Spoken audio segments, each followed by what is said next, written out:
La senadora tiene la palabra, la senadora Cristina Fernández. Sí, señora presidenta,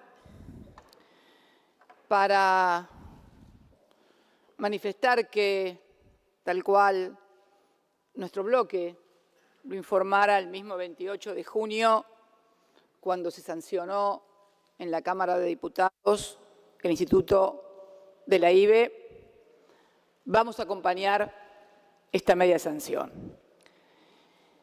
Y vaya, en primer lugar, mi solidaridad con todos los legisladores y legisladoras que han sufrido agravios, insultos, descalificaciones y tal vez, por ejemplo, como en el caso de la vicepresidenta de nuestro bloque, Nancy González, en la ciudad de Puerto Madryn, cuando el frente de su negocio fue pintado tratándola de asesina o de que matara a sus nietos y otros insultos por allí. Esto casi es decir bienvenido a la Argentina, ¿no? Sobre todo cuando como legisladores o como gobernantes asumimos posiciones que rompen un poco el statu quo. Esto nunca es gratis. Nunca es gratis oponerse o trabajar contra el statu quo, sea cual éste fuere. Y me parece que la primera cuestión va a ser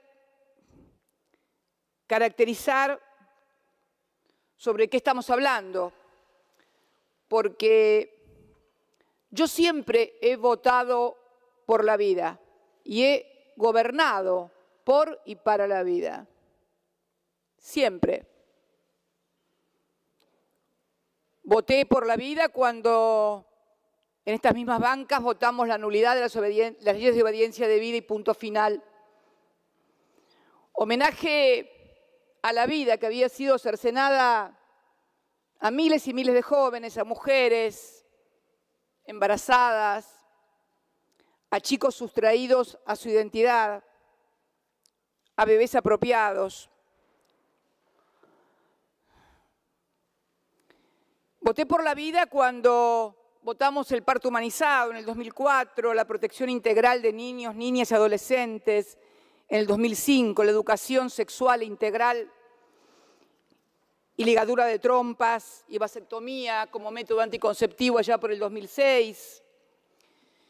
Los derechos del paciente, eso ya fue cuando era presidenta. La ley integral de protección para la prevención, sanción y erradicación de la violencia contra la mujer. Luego, cuando se sancionó el matrimonio igualitario. O en el 2012 la identidad de género, con la modificación del Código Penal para incluir la figura del femicidio. Esto se lo debemos a un extranjero en la Argentina.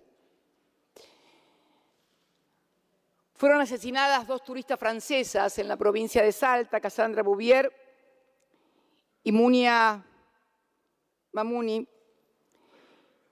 Y cuando me tocó viajar a Francia como presidenta, su padre, Jean-Michel Bouvier, me pidió una audiencia en la cual me solicitó encarecidamente y emocionadamente que incluyéramos en el Código Penal la figura de femicidios. Así se hizo. En el 2013, técnicas de reproducción asistida, el Código Civil y Comercial en el 2014 también. Y llevamos adelante políticas sanitarias que fueron modelo, como el Plan Nacer, el Calendario Nacional de Vacunación, 19 vacunas gratuitas, anticoncepción de emergencia, régimen para las intervenciones de contraconcepción quirúrgica, plan operativo para la reducción de la mortalidad infantil, políticas para las infancias. Podríamos seguir. Asignación universal por hijo, tal vez, una de las creaciones más importantes para defender la vida, porque no hay una vida, dos vidas, tres vidas, hay una sola vida y hay que defenderla siempre. También cuando asignamos partidas para lo que son la prevención del embarazo no deseado, entre el año 2003 y 2015 se incrementó un 1046% los recursos para este sector. Si uno ha sido solamente ejecutado en un 12%. Por eso cuando hoy hablaba la senadora por Mendoza y nos relataba las peripecias de comprovincianas suyas del departamento de Lavalle, donde no tienen la suficiente cantidad de anticonceptivos y tienen que esperar horas para 25 mujeres en un día poder acceder a ello, creo que se hace imprescindible ponernos de acuerdo en qué es lo que queremos en materia de prevención, cuidado de la mujer y de las políticas que son una obligación del Estado. Yo quiero decirles que no es fácil abordar un tema de esta naturaleza, pero sí es obligación de hacerlo a partir de la comprensión de que más allá de nuestras creencias y convicciones, todas respetables, más allá de estas cuestiones, hoy, cuando se rechace, porque esto es lo más grave de esta noche, me parece. Se puede estar de acuerdo o no, se puede proponer una modificación, pero estamos rechazando un proyecto sin proponer nada alternativo. Y la situación va a seguir siendo la misma. Miren, si yo tuviera la certeza de que votando negativamente o rechazando la media sanción que viene de diputados, no hay más abortos en la República Argentina, no tendría ninguna duda en levantar la mano. El problema es que este cuerpo hoy va a rechazar lo que viene como media sanción de diputados y van a seguir produciéndose los abortos en la Argentina. Y ahí ya no es una cuestión únicamente de convicciones o de creencias, sino de dar respuesta como legisladores a un problema que existe.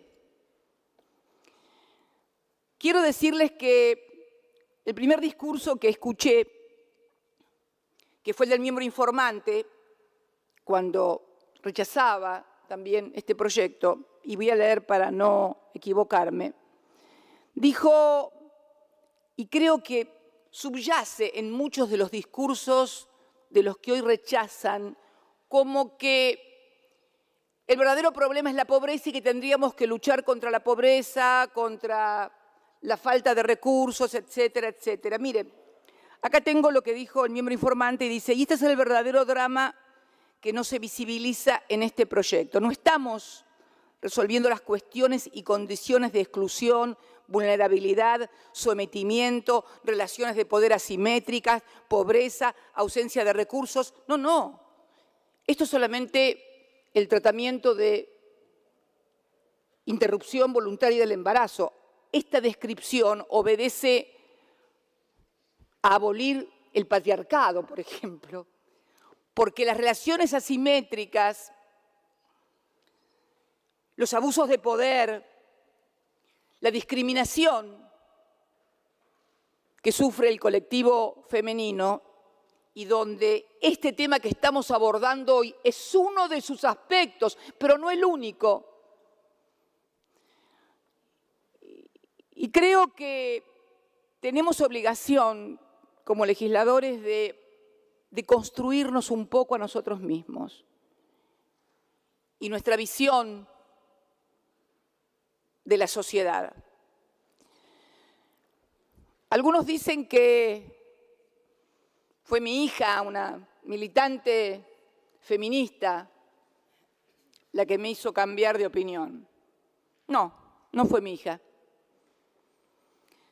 La verdad, señora presidenta, señores legisladores y legisladoras, me abrió la cabeza en cuanto a abordar la cuestión feminista desde un lugar diferente al que uno lo había visto. Tal vez porque tuve la suerte, desde muy joven, de formar parte de una generación que, educada o formada o formateada, si se quiere, aquellos años de los 60 y los 70, donde surgía la pastilla anticonceptiva, la minifalda, Woodstock,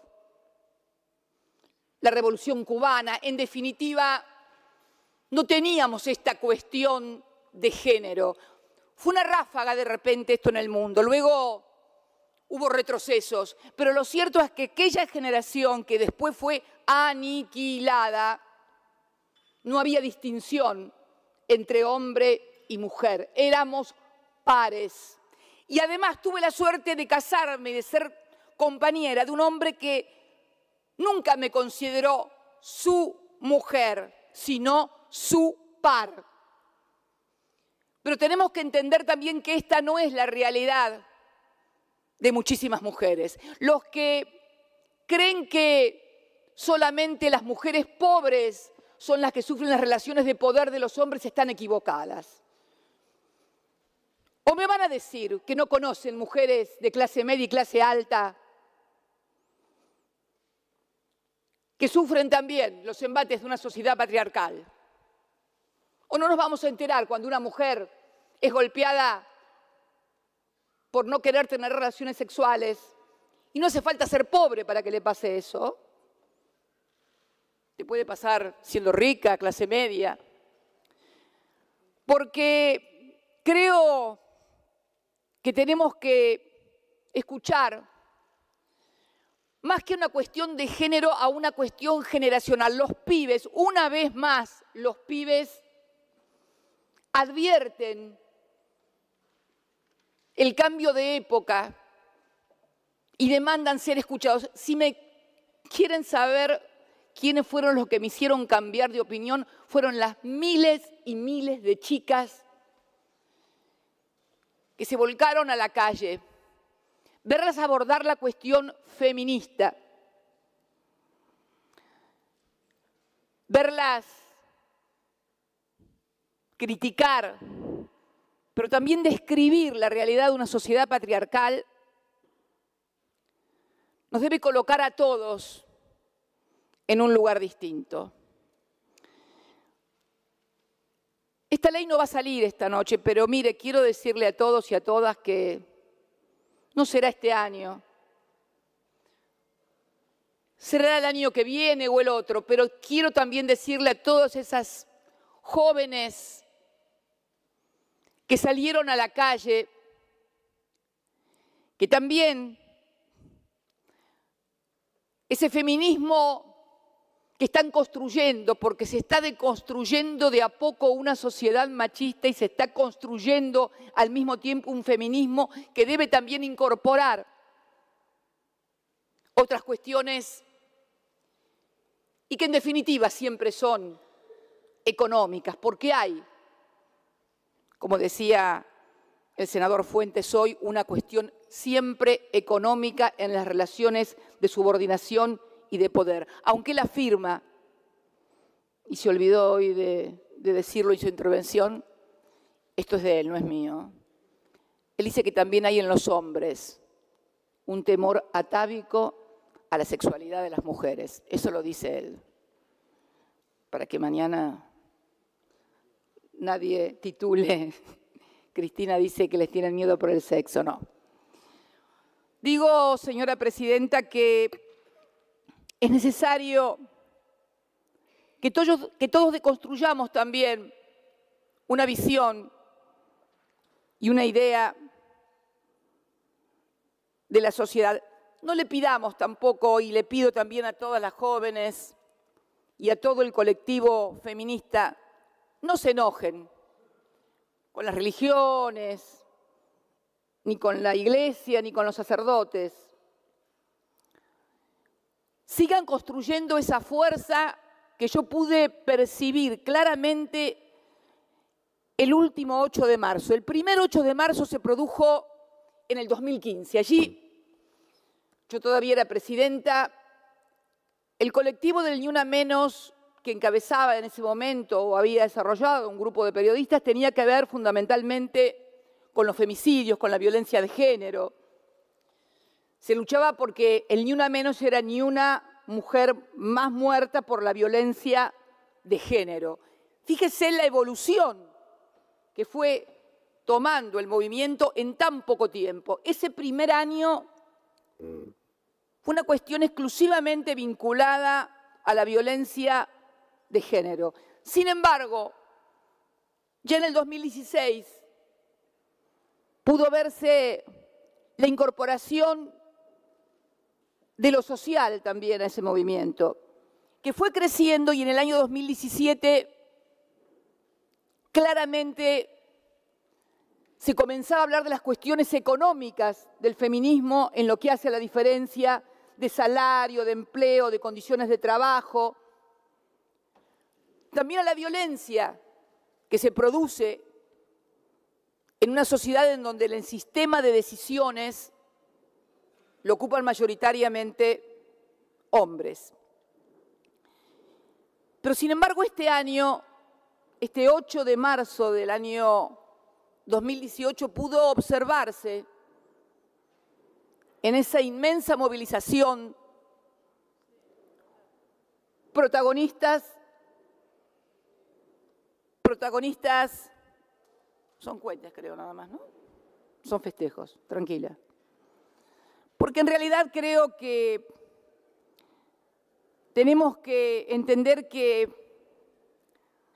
y sobre todo también desde mi propio movimiento político, tenemos que entender también que vamos a tener que incorporar la cuestión feminista. A lo nacional y popular que caracterizó al peronismo durante décadas y que luego de la década de la dictadura incorporamos la cuestión democrática y entonces dijimos somos nacionales, populares y democráticos, vamos a tener que incorporarle nacional, popular, democrático y feminista, porque hay dentro de la explotación de los trabajadores, del capital sobre el trabajo, hay también dentro de eso una subcategoría de explotación. Un trabajador es explotado, pero una mujer trabajadora es más explotada porque gana menos y trabaja más. ¿Y qué me olvidaba únicamente porque parece que todo lo de la mujer pudiera únicamente girar en torno a la IBE, pero recuerdo nuestro gobierno la incorporación de la mujer, de la tarea del ama de casa, reconocida en la jubilación. Esto también es empoderamiento.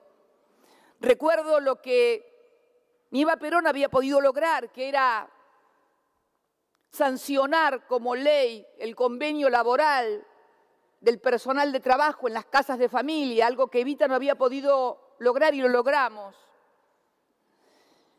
Y la verdad que la vida se defiende en todos los aspectos y en todos los momentos. No puede haber defensa de la vida cuando se siguen achicando las partidas de educación, de salud, cuando cada vez hay gente con mayores problemas de subsistencia alimentaria o porque no pueden hacer frente a las facturas, porque eso también es vivir. Es imposible vivir sin recursos o con esos recursos achicándose cada vez más. Entonces me parece que deberíamos ser todos muy cuidadosos cuando pretendemos adueñarnos a partir de esto de que unos defienden la vida y los otros no. Yo siempre he defendido la vida.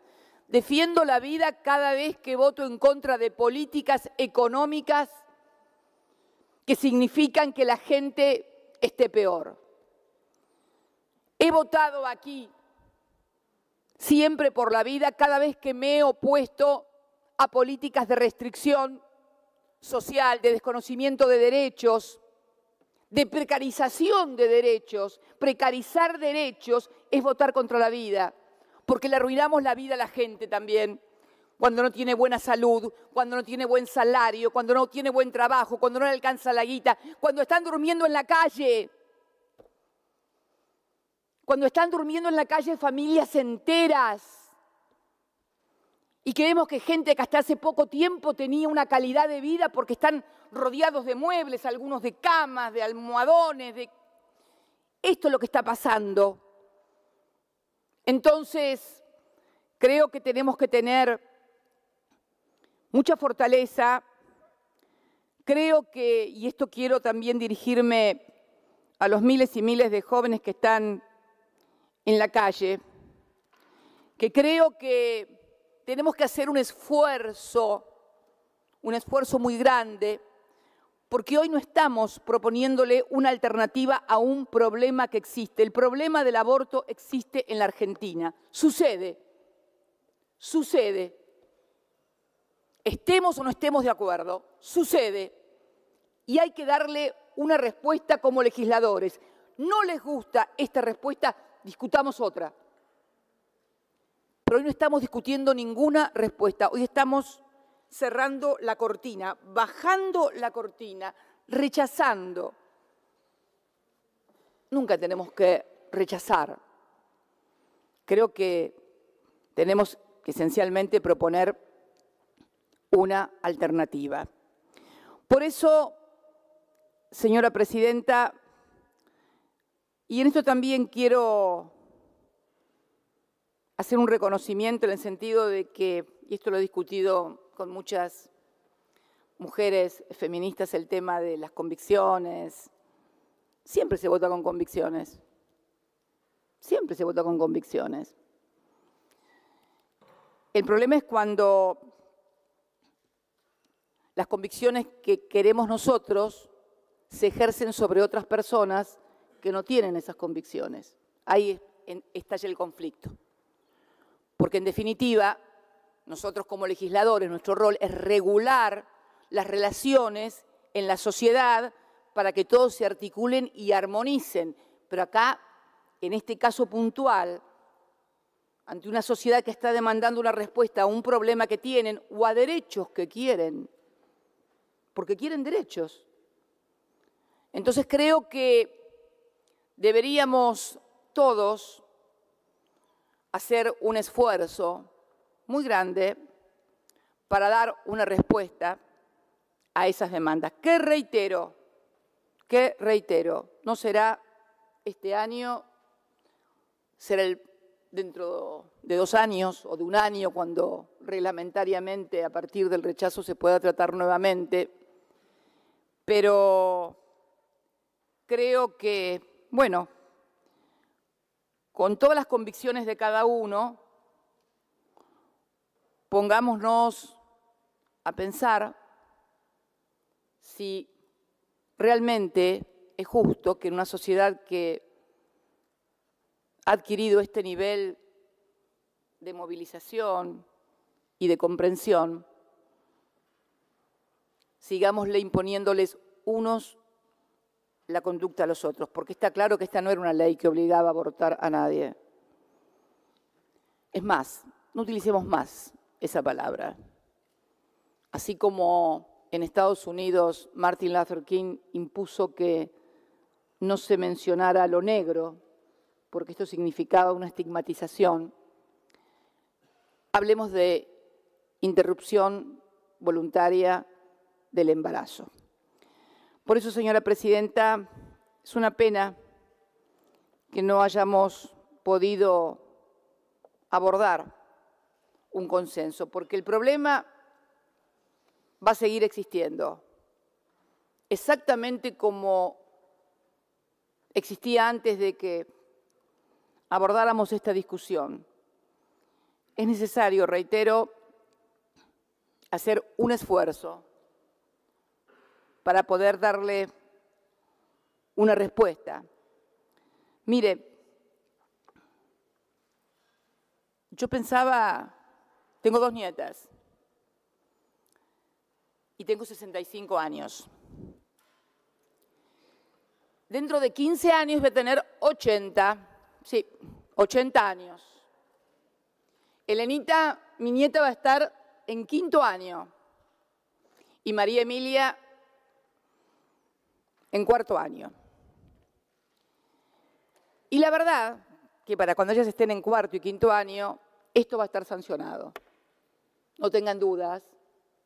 Y la verdad que pensaba que sus compañeras en el colegio le iban a preguntar, che, ¿y tu abuela cuando era senadora?